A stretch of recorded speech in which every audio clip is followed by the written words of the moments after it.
Most parents remember to divide the holidays and vacations and the weekends, but they forget this one thing that can create additional conflict in the future. Hi, I'm Claudia Brown Coulter with Pivotal Peace. I am your go-to mediator for navigating divorce while parenting children with special needs. I'm also a parenting plan coach. So let's really talk about this one teeny tiny issue that can create a world of problems. So what do parents mostly do? Well, first of all, most parents that I've encountered, they figure out their day-to-day schedule, their week-to-week schedule. Sometimes they'll have a different schedule for summer. They usually think about the holidays, the big holidays. Sometimes they think that they can agree on everything, but you know that that's not true. And then if they're really on their game, they'll think about vacations and who can book vacations when, and where are we going to pick up our kid, and what about new partners? They usually think about these things and are really forward casting to really think about their future and how it's going to impact their children and also how it's going to impact their stress levels. They do a really, really great job. But there's one thing that we just kind of bloop, we just skip over. Okay? It's the ability to make decisions. It's decision-making ability. When you are filing for a divorce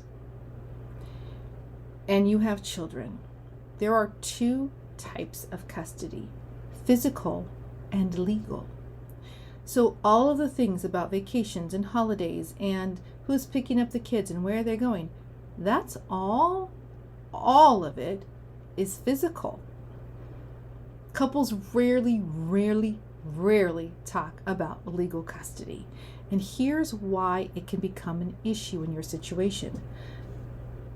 Because what if you have to make decisions about their medical care? If it's an emergency, you have the ability to make unilateral decisions in an emergency. But if it's elective care, you don't have the ability to make that decision on your own. You don't have the ability to make decisions about their school or their therapy and maybe even their extracurricular activities. You don't have that unilateral decision-making ability.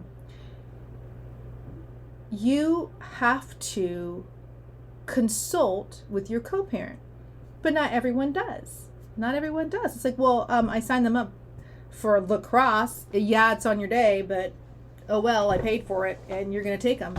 No, I'm not. No, I am not. The other person doesn't have to agree. You can't infringe on their custody days.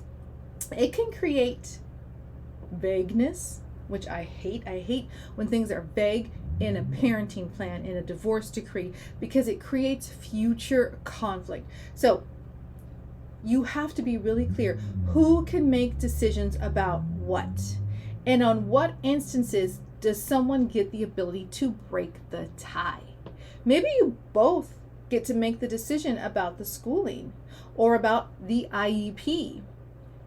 But if somebody's holding out just because they want to and they don't have valid reasons, and maybe somebody should be a tiebreaker if your child is not getting the support that they need. Why does this matter? It prevents power struggles. It prevents your child becoming a pawn in your post-divorce life. If you've gone through or are going through a divorce where you feel like your child is a pawn in a game of chess, and your soon-to-be ex or your ex is just using your child to get what they want, it's a horrible feeling. And then to have that continue in your post-divorce life, who loses? What is the most expendable character? Are they called characters in chess? I don't know. I don't play. But what's the most expendable piece in the game? The freaking pawn. The pawn. You don't want your kid to be a pawn. It also clarifies expectations. It's not going to lead to, well, I'm just going to do whatever I want with the school. I'm just going to do whatever I want because I have the decision-making ability. Not really. You have to build in some supports and some checks to make sure that communication is happening and that that one person being able to make this decision is a last ditch effort, unless it's like, well, parent A gets to make decisions about schooling and parent B gets to make medical decisions. That can be an option. You can be creative, but it can clarify what is each parent expected and required to do.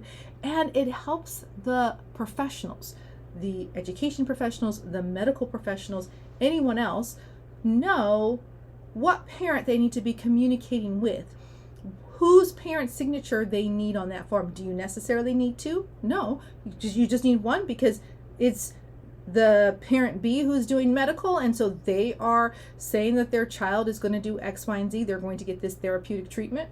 Okay. So it allows clarity for them. Nobody wants to really think about these things. It's hard enough to figure out your days, but then to think that, what if, somebody intentionally blocks something that's good for our kids? And most people don't do that. But conflict is going to naturally arise in any relationship. If you don't have conflict, you're not in any sort of relationship. You ain't got no friends. You ain't got no kids around you. You ain't got no colleagues. You definitely don't have a lover. You ain't got nobody. That is your life without conflict. Conflict will come. It sucks, but it's normal, and it's really about how you approach the conflict.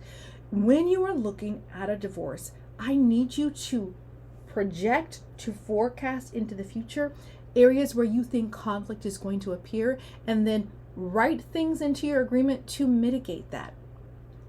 If you don't disagree about medical issues, it might not be it might not be a big deal. But if your big sticking point is education and your child needs these particular services, or if it is education and medical because your child has severe needs and these two things go hand in hand, you can write in something that this parent becomes the tiebreaker. I can help you think through these scenarios, help you figure out how you want to word it so that this can become part of your divorce decree and become court enforceable. And then you can communicate with the school. Yes, please communicate with both of us, the doctors.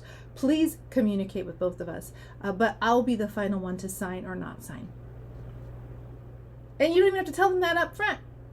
You can tell them that if there's a conflict and then it has to be decided unilaterally by you, okay. But forgetting that you have legal custody and what that means is a huge, huge mistake. It really can create conflict going forward. So do not skip this step. If you need help creating a thorough plan, I'm here to help you. If you know someone who could use this information, please be a good friend and pass it along.